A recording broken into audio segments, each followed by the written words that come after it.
4.5 సంవత్సరాలు కాపురం చేశాడు బాగా బీజేపీతో. బీజేపీ మంత్రులు ఇక్కడ, తెలుగుదేశం మంత్రులు అక్కడ బాగా కాపురాలు తీసుకుని లక్షలాది వేలాది కోట్ల రూపాయలు దోచుకొని ఇక్కడ తెచ్చుకుంటాడు. ఆ జన్మభూమి కమిటీలనే డైరెక్ట్గా లేదు, అంతా దోచుకుని. మీకు తెలుసు, తెలంగాణ ఏర్పడిన తర్వాత ఆంధ్ర రాష్ట్రం ఒక చంటి పిల్లాడు లాగా ఆయన ఏదో ఎక్స్పీరియన్స్ అని 4 సంవత్సరాల ఇండస్ట్రీ అని 11 సంవత్సరాల సీఎం అని నీ చేతిలో పెడితే మొత్తం ఆంధ్ర రాష్ట్రాన్ని దోచుకొని తిన్న చరిత్ర మీదే చంద్రబాబు నాయుడు అని చెప్పి గట్టిగా తెలుపుతాడు. పోతే అది ఇచ్చిన తర్వాత మహానుభావుడికి మళ్ళీ ఏం చేశాడంటే, అరే మైనార్టీలకి ముస్లిం సోదరులకి 17 వాగ్దానాలు చేశాడు. ఏది 600 వాగ్దానాల్లో మైనార్టీస్కి 17 వాగ్దానాలు చేశాడు.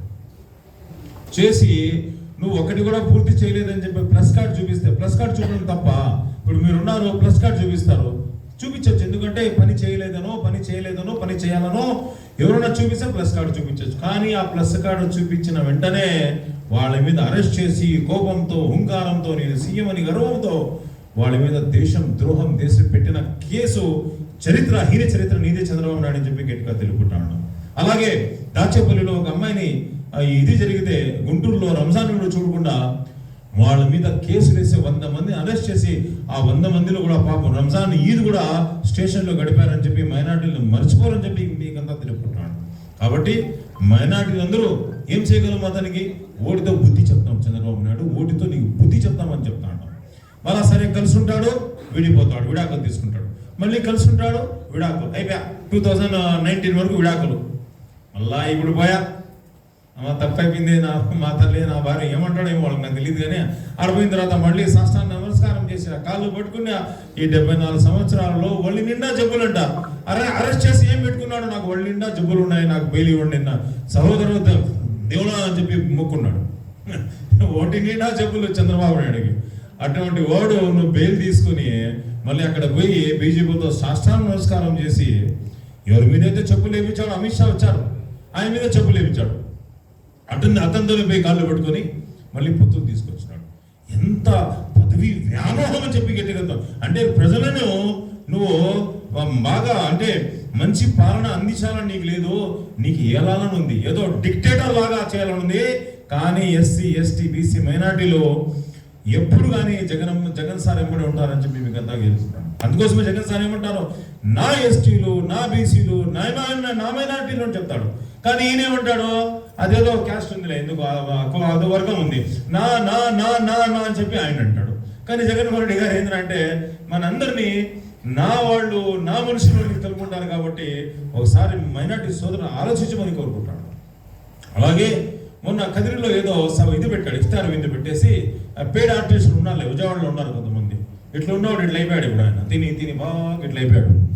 ఆయన వాళ్ళందరిని పిలిపించి ఒక పేడ్ ఆర్టిస్టులను ఇచ్చేసి వాళ్ళతో చెప్పిస్తున్నాడు. ఏమనంటే, నేను రాష్ట్ర ప్రయోజనాల దృష్ట్యా నేను బీజేపీతో కలిసిపోతా ఉన్నాను, కానీ మైనార్టీ సోదరులకి నేను ఏమి చేయను, హాని చేయను వాగ్దానం చేస్తున్నా ఉంటా.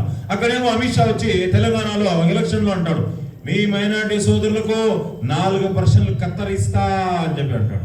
సరే ఆ మాట చెప్పు, మరి నువ్వు ఏదైనా సభలో ఆ మాట ఎందుకు చెప్పడం లేదు? మైనార్టీ 4% రిజర్వేషన్ అమిత్ షా చెప్పాడు, అది నువ్వు చూసుకుంటాను. ఒకసారి నన్నావా? అది కూడా నువ్వు అసలు ఏంది, అసలు నీ యొక్క స్టాండ్ ఏమని చెప్పి నేను గట్టిగా అడుగుతాను. మళ్ళీ ఇప్పుడు ఏదో సరే నాకు నవ్వు వస్తూ ఉంది.